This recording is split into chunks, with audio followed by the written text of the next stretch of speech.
Ladies and gentlemen, my name is Chuck Rogalin, and I am the special counsel for your reigning, defending, undisputed Cosmic Couch Heroes champion, Tan the Man. We the ones. And today we're here, the Cosmic Couch Heroes, with our lead up to WrestleMania. We'll call it a Bloodline versus Rhodes and Zayn and Owens storyline recap. Yep, it's the goal for Zayn, Owens, and Cody to take all the gold from the Bloodline. This is the storyline we're doing. We're gonna talk about from the Royal Rumble to now, and then we're gonna give our kind of prediction of the two matches going out of WrestleMania. Hopefully, first off, let's start with the Rumble itself and Cody Rhodes. Cody Rhodes beginning the dream that only the American Nightmare can complete. It's about finishing the story, guys. What do you think about Cody Rhodes winning the Royal Rumble? First of all, we all knew he was going to win. Yeah, we all knew he was going to win, and the Rumble itself wasn't really that spectacular, aside from Gunther's performance, and also the spot with Logan Paul and Ricochet. That was like that's actually might be top 10 Rumble moments ever. Actually, I'm not gonna lie. That's like something in like the WWE games. That's like a 2K game thing. That's like a WWE thing you attempt to pull off, not something you actually see in the ring. So. Yeah, but I think when Cody won that match, and then later on in the night, the road to WrestleMania really kicked off, even for anybody, when it came to Owens versus Roman and the Royal Rumble at the Royal Rumble pay-per-view, and the end of that match. First of all, that Owens and Roman match was lackluster. It was good. It was lackluster. Yeah, the only thing you really cared about was the end. Yeah, that's I think the end was so better than the match itself. It was like one of the best segments in the past Sammy moment. 5+ years. Yeah, that Sammy moment with the steel chair. It's just like the build-up. It's been almost a year since Sammy joined the Bloodline. Indeed. It was 8 months.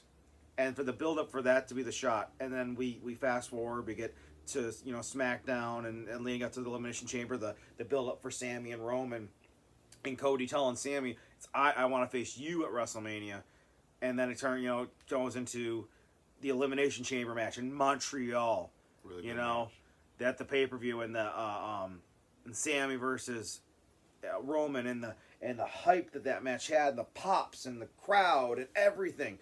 That match, Sammy versus Roman, top 10 of the year so far. I'd say so, for sure. I'd say so. And, the way that ended, obviously, not how you wanted it to end. We knew that, I honestly knew that Sammy wasn't winning. But yeah. It was just the story that I wanted to see told throughout the match, honestly. So. And then, you lead into now, Jey Uso and Sammy, and then the fact that match with Jimmy on Raw leads to Jay showing his true colors for the Bloodline, and Sammy trying to get KO to help, and KO wants to do it on his own.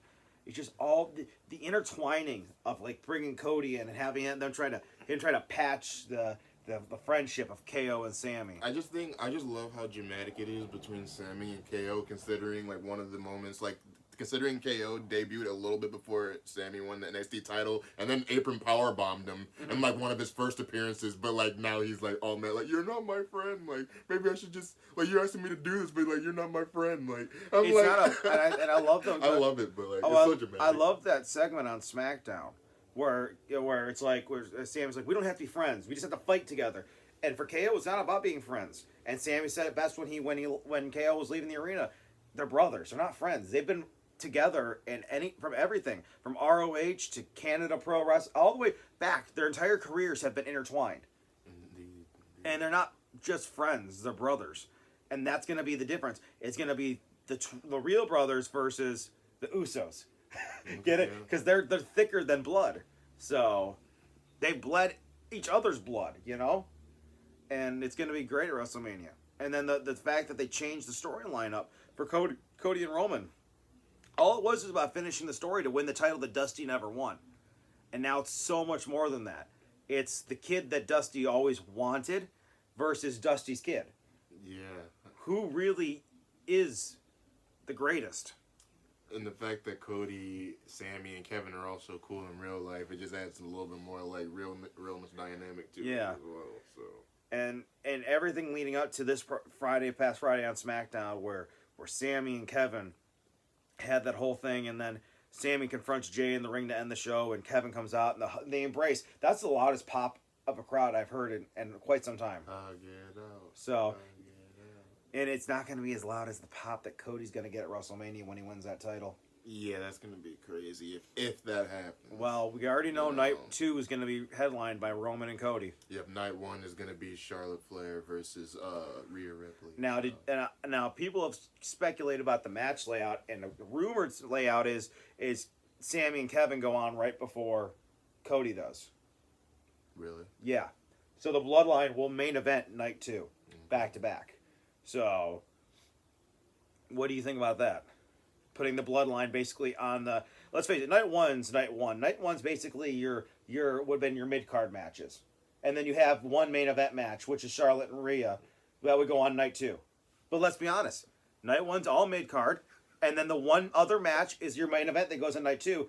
And they want to put the Night 2 match on Night 1 to propel the show. Because honestly, I would watch Rhea and Charlotte as just a single show. Yeah, to be fair. Like, I would watch that as a single show. That show, honestly, the way, like, she lost the NXT title a couple years at Mania, I've been kind of waiting for, like, Rhea to get I think that match is going to be, what does the Sheamus calls? A banger. Also, people can't forget, Rhea is the fourth person in history to win from the Royal Rumble at number 1. Yep. She actually did Shawn Michaels, Vince McMahon. Was he number 2?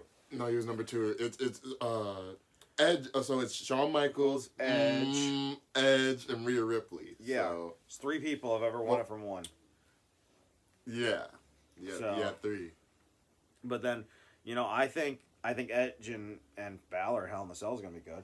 Yeah, that's gonna be good. I can't believe they booked. I can't believe they started doing Hell in a Cell right after Mania. It's a little weird, but yeah.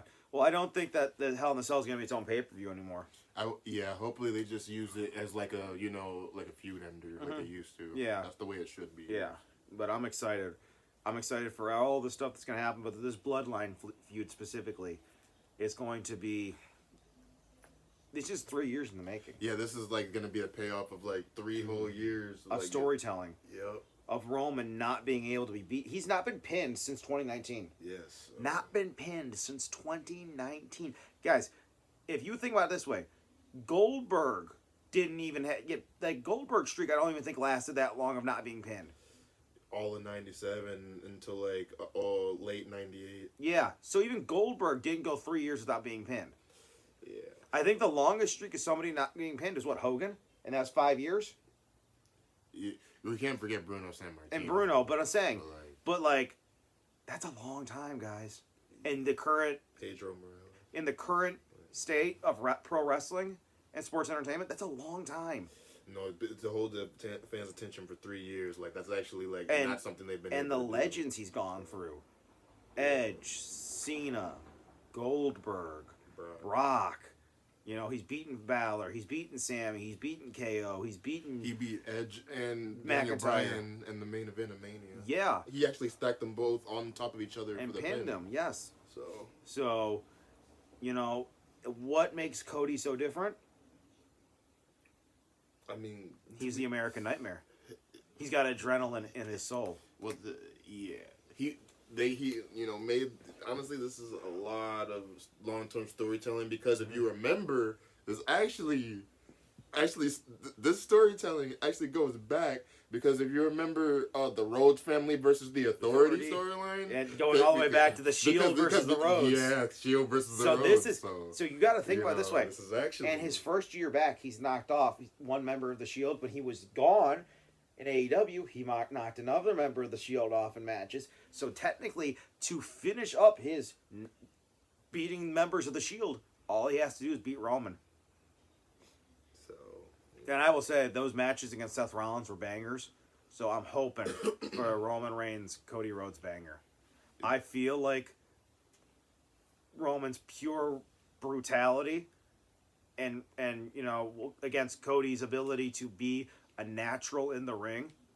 Ooh, it's gonna be something special. Hitting a Cody cutter on Roman, or one of the drivers. Saw him do a driver on somebody, and they said, "Well, what if he hits this driver on Roman at WrestleMania?" I'm like, if he hit that type of driver on Roman, just hand him the title right away. So we're gonna see everybody's greatest hits in this shit. Mm-hmm. Like, I'm not gonna lie. I have a feeling. Like, And hear me out about this. I'm gonna hear you out. So, Jay and Jimmy lose the titles, right? Mm-hmm. Cody's down and out in the match. Bloodline comes down ringside. KO and Sammy come down. They take out Solo and Jimmy. Jay costs Roman the title. Oh, Feud at SummerSlam. Jay versus Roman.